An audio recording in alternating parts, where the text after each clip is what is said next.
এটা হলো দৌড় প্রতীক। আর আমি আর 5টা ঘরের মতো সাধারণ এক নারী। সেই যুগে দ্রৌপদীর ছিল সম্মান, দাম্ভিকতা, প্রতিবাদী সত্তা।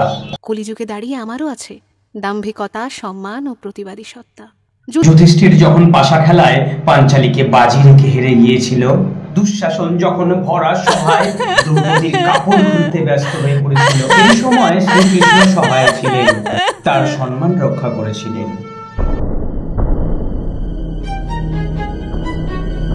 কিন্তু এ যুগে কোথায় তিনি? রাতের অন্ধকারের সুযোগ নিয়ে মানুষরূপী নৃশংস পশুরা যখন নারীর দুর্বলতার সুযোগ নেয়, তখন সেই যুগের মতো নারীর সম্মান রক্ষার্থে শ্রীকৃষ্ণরূপী কোনো পুরুষ অবতীর্ণ হবেন না। সর্বদা লড়াই করে নিজের সম্মান নিজেকেই রক্ষা করতে হবে।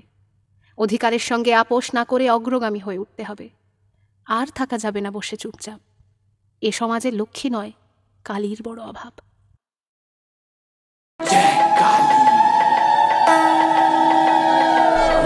महाकाली हूँ मैं, अबला नहीं सबला हूँ मैं। जो धर्म के मार्ग पर हैं उनके लिए अनंत हूँ, और तुझ जैसे दुष्टों का अंत हूँ मैं। काली हूँ मैं।